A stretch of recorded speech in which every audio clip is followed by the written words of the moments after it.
లేకపోతే పెరిక హాస్టల్, లేకపోతే మున్నూరు కాపు హాస్టల్, ఎవడి ఇల్లు కూడా ఇవ్వకపోతుండే. చదువుకున్న పొరగాలంటే ఇల్లు కూడా ఇవ్వకపోతుండే. అట్లా యూనివర్సిటీ అంటే తల్లి, కన్న తల్లిలాగా ఒక ప్రేమ ఆప్యాయత. ఇప్పటికి కూడా యూనివర్సిటీకి పోతే ఏదో మా అమ్మ దగ్గరికి వచ్చినాం కదా, అమ్మ ఒళ్ళలోకి వచ్చినాం కదా అనేటువంటి ఒక ఆప్యాయమైనటువంటి ఒక తన్మయత్వం అందులో చెందుతాం.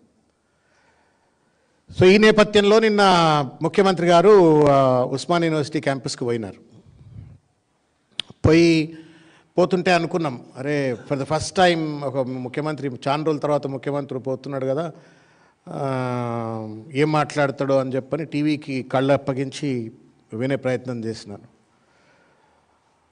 మళ్ళా అదే దురదృష్టం డిసప్పాయింట్ చేసినాడు. చాలా డిసప్పాయింట్కి గురయ్యాను.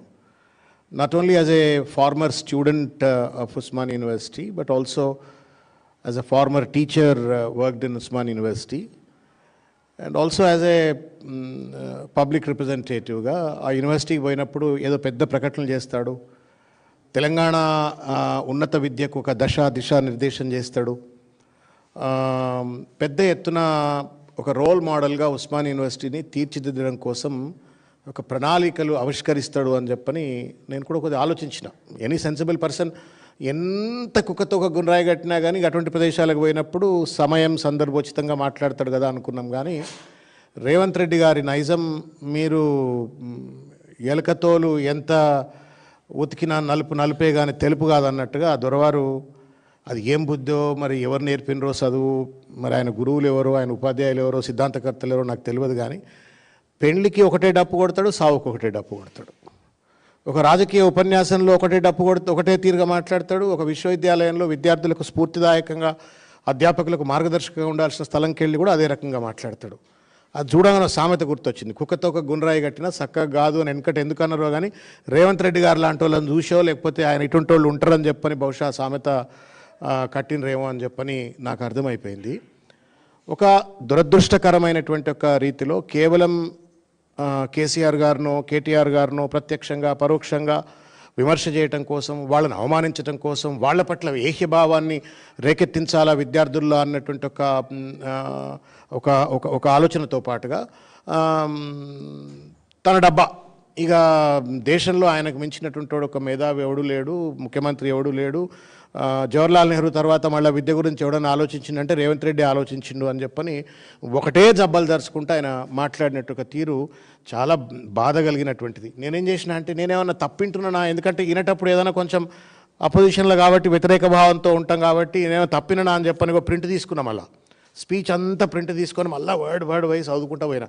నిజంగానే ఆయన కంటెంట్ అనాలిసిస్ అని చేస్తాం కదా, క్వాంటిటేటివ్ అనాలిసిస్ చేసినట్టుగానే కంటెంట్ అనాలిసిస్ చేసినట్టుగా చదువుకుంటూ పోతే చాలా డిసప్పాయింటింగ్ అనిపించింది. ఇది ఒక పెద్ద కన్ఫ్యూజ్డ్ స్పీచ్, తర్వాత కాంట్రడిక్టరీ స్పీచ్, తర్వాత ఒక కంటామినేటెడ్. కన్ఫ్యూజ్డ్ ఏంటంటే ఆయనకి ఏం చెప్పాలనో ఏం మాట్లాడాలనో తెలియకుండా ఒక అయోమయంగా మాట్లాడాడు. ఒకటి. రెండు, పొంతనలేనటువంటి ఒక చిల్లర ముచ్చట మాట్లాడండి, అదేందో చెప్తా మీకు నేను. మూడవది కలుషితమైనటువంటిది, ఒక విషపూరితమైనటువంటిది. ఎప్పటికప్పుడు మోహా దొరికితే విషం చల్లాలా, కేసీఆర్ గారి మీద చల్లాలా, కేటీఆర్ గారి మీద చల్లాలా అనేటువంటి ఒక రీతిలో మాట్లాడినారు. కాబట్టి ఇది ఒక confused, contradictory and then contaminated స్పీచ్గా నేను భావిస్తూ ఉన్నాను. ఇకపోతే 2-3 విషయాలు నేను మీ దృష్టికి తీసుకొచ్చేటువంటి ఒక ప్రయత్నం చేస్తాను. ఆయన మాట్లాడుతూ ఒక మాట అన్నాడు, మీరు బహుశా వీడియో మీరు వినుంటారని నేను అనుకుంటున్నా. ఆయన నల్లమల అడవుల్లో క్రూర మృగాలతో తిరిగిన అన్నడా అన్న భయపడకురే, ఆయన ఏం చూడరు వీడియోలో, వాళ్ళు చూడరు. అన్నాడు కదా, క్రూర మృగాలను చూసినా నల్లమల అడవుల్లో పెరిగినా అని చెప్పారంటే నిజంగానే నల్లమల అడవులు ఇది ఒక్కసారి మాట్లాడలేదు. చాలా సందర్భాలలో ముఖ్యమంత్రి గారు నేను నల్లమల అడవుల్లో పెరిగిన, పులులతో చెలగాటాలాడిన, క్రూర మృగాలతో ఆటలాడిన అని చెప్పనంటే నేను ఎప్పుడు అనుకునేది, ఏమైనా మొగిలి అనేది మనకు చిన్నప్పుడు మొగిలి అని ఒక సీరియల్ వస్తుండే. ఇదేమన్నా మొగిలి లెక్క నల్లమల అడవుల్లో ఎవరిని వదిలేసిపోయిన రాయింది, ఈయన వదిలేస్తే అక్కడేమన్నా తొడేళ్లతోటి ఎలుగుబంట్లతోటి ఏమైనా పెరిగిండా, మరి ఎట్లా ఊకే ఆ మాట ఎందుకు వస్తుంది అని చెప్పని. లేదు టార్జన్ ది ఏప్ మ్యాన్ అని చెప్పని అట్లేమన్నా టార్జన్ లెక్క ఉండే, టార్జన్ లెక్క కూడా లేడు, అది వేరు ముచ్చట. నేను ఇక రేవంత్ రెడ్డి గారు వినాలని చెప్తున్నా, ఊకే దయచేసి అట్లా మాట్లాడకండి. This is a feudal language. నేను క్రూర మృగాలతో పెరిగినానంటే నేను అంత క్రూరుణ్ణి అని చెప్పుకోవడం కోసం అనమాట. ఒక పాలకుడు సౌమ్యంగా ఉండాలి, ఆర్ద్రతతో ఉండాలి, మానవత్వంతో ఉండాలి, దార్శనికతతో ఉండాలి. అది వదిలిపెట్టి నేను క్రూర మృగాలతో ఎవని భయం అవుతుంది? నువ్వు పులితో ఆడుకో, నక్కతో ఆడుకో, ఎలుగుబంటితో ఆడుకో, ఎవని భయం అవుద్దా? సర్కస్లో కూడా చాలామంది పొద్దున్న లేస్తే పుల్లకు భోజనాలు పెడతా ఉన్నారు, వాళ్ళు కూడా చూసినా అంటారు. ఇది ఏది మరి? What is it mean to A citizen? ఒక పరిపాలనకు నీవు క్రూర మృగాలతో ఆటలాడుకోవడానికి ఏమైనా సంబంధం ఉందా? ఏమన్నా నువ్వేమైనా అటవీ శాఖ అధికారులను ఉద్దేశించి నువ్వు మాట్లాడుతుంటే అర్థం ఉంది. చదువుకునే సివిలైజ్డ్ విద్యార్థులు ఉస్మానియా యూనివర్సిటీకి వచ్చేసి చిల్లర మల్లర మాట్లాడుతుంటే నేను చూసిన, ఇగో ఈయన ఏడబుట్టిండా అంటే కల్వకుర్తి దగ్గర అదేదో ఊరు కొండారెడ్డిపల్లె కదన్న, కొండారెడ్డిపల్లె పుట్టిండు. ఇగో ఇది కల్వకుర్తి నుండి మన్ననూరు అడవి ఫస్ట్ స్టేజ్కి పోయి చూస్తే 1 గంట 2 నిమిషాలు. ఇది 1 గంట 2 నిమిషాలు. ఈ 1 గంట 2 నిమిషాల దూరంలో పుట్టిండు అంటే దాదాపు అది అంత దూరంలో 60 రూపాయల కిరాయి. ఇప్పుడు ఇంత దూరంలో పుట్టిన ఆయనకు పులులు ఏడ తిరగడ పట్టిండు, ఈ అడవులలో ఎందుకు తిరగబోయిండు, అక్కడ ఏమన్నా ఆ గూడెలల్లో చెంచోలతోటి కోయలతోటి ఏమైనా చదువుకోనికి పోయిండో తెలియదు. ఇకపోతే ఇంకో ఊరు కొడంగల్కు తర్వాత అడవులకు ఎంత దూరం ఉందని చూస్తే 3 గంటల 44 నిమిషాలు. కొడంగల్కు అడవులకు 3 గంటల 44 నిమిషాలు. ఇకపోతే కొండారెడ్డిపల్లి ఇంతకుముందు చెప్పింది కల్వకుర్తి, కొండారెడ్డిపల్లి కూడా గంతే సకదానం 3 గంటల 50 నిమిషాలు. ఇది గూగుల్లో మనమేం తయారు చేసినవి కాదు, గూగుల్లో మీరు కూడా కొడితే మీకు వస్తుంది. వనపర్తి 2 గంటల 25 నిమిషాలు. ఈయన ఎక్కడైతే పుట్టిండో, ఎక్కడైతే రాజకీయంగా జీవితాన్ని కొనసాగిస్తున్నాడో, లేకపోతే ఎక్కడైతే ఆయన ఇంటర్మీడియట్ పెయింటింగ్లు చేసిన కెరియర్ ఎక్కడైతే ఉందో అక్కడికి కంప్లీట్ చేస్తుంది.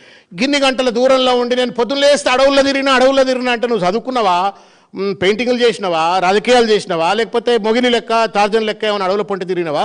ఈ అడవుల భాష ఎందుకు నువ్వు ప్రజలకు చెప్పే ప్రయత్నం చేస్తున్నా అంటే దాని వెనుక ఒక అర్థం ఉంది. తెలివి తక్కువడు కాదు రేవంత్ రెడ్డి, తెలివి ఉండే మాట్లాడతాడు. ఏంటి అంటే నేను క్రూర మృగాలతో సావాసం చేసిన వాడిని అంటే నేనంత క్రూరుణ్ణి, నేను క్రూరుని కాబట్టి నాతో జర జాగ్రత్తగా ఉండండి అనేటువంటి ఒక వ్యవహారం ప్రతిసారి చెప్తా ఉన్నాడు. ఇది ఫ్యూడల్ లాంగ్వేజు, ఇది ఒక ట్రైబల్ లాంగ్వేజు. ట్రైబల్ అంటే మళ్ళీ నేను tribalistic language, not tribal language, tribalistic language. ఇది ఒక సివిలైజ్డ్ రూలర్గా డెమోక్రాటిక్ సొసైటీలో ఉన్నటువంటి వాడు మాట్లాడే మాట కాదు. అది ఉస్మానియా యూనివర్సిటీ పోయి మాట్లాడుతుంటే ఎవడు భయపడతాడు? ఉస్మానియా యూనివర్సిటీలో తుపాకులకు ఎదురు నిలబడతాడు ఆ పిల్లలు. అది నక్సల్స్ రైటిస్టులు లెఫ్టిస్టులు కొట్లాడుకున్నా ఒకళ్ళకొకళ్ళు అట్లే కొట్లాడిన నిలబడేటోళ్ళు, తెలంగాణ ఉద్యమంలో తుపాకులు నిలబడ్డోళ్ళు ఈయన పోయి మాట్లాడంగానే భయపడతాడు అనుకుంటాడా? అర్థం లేనటువంటిది ఇది ఆయన మాట్లాడినది చక్కదానం ఆ ఉస్మానియా యూనివర్సిటీ వేదికగా. ఇకపోతే ఆ యూనివర్సిటీ వేదికగా తెలంగాణ ఉద్యమం గురించి మాట్లాడతాడు ఆయన. దయ్యాలు వేదాలు వల్లించినట్టు అనిపించింది. అక్కడనే యాదయ్య ఆత్మహత్య చేసుకున్నప్పుడు, అక్కడనే వేణుగోపాల్ రెడ్డి ఆత్మహత్య చేసుకున్నప్పుడు, అక్కడే వందల వేలాది మంది విద్యార్థులు రోడ్ల మీదకి వచ్చి బాష్పవాయు గోళాలకు ఎదురుగా నిలబడి కొట్లాడినప్పుడు, అక్కడనే తుపాకీ గొట్టాలకు ఎదురుగా నిలబడినప్పుడు, అక్కడనే ఉన్నటువంటి విద్యార్థినులు పోలీసు 11 వేలాది మంది విద్యార్థులు రోడ్ల మీదకి వచ్చి బాష్పవాయు గోళాలకు ఎదురుగా వందల వేలాది మంది విద్యార్థులు రోడ్ల మీదకి వచ్చి బాష్పవాయు గోళాలకు ఎదురుగా నిలబడి కొట్లాడినప్పుడు, అక్కడనే తుపాకీ గొట్టాలకు ఎదురుగా నిలబడినప్పుడు, అక్కడనే ఉన్నటువంటి విద్యార్థినులు పోలీసు పదగట్టాల కింద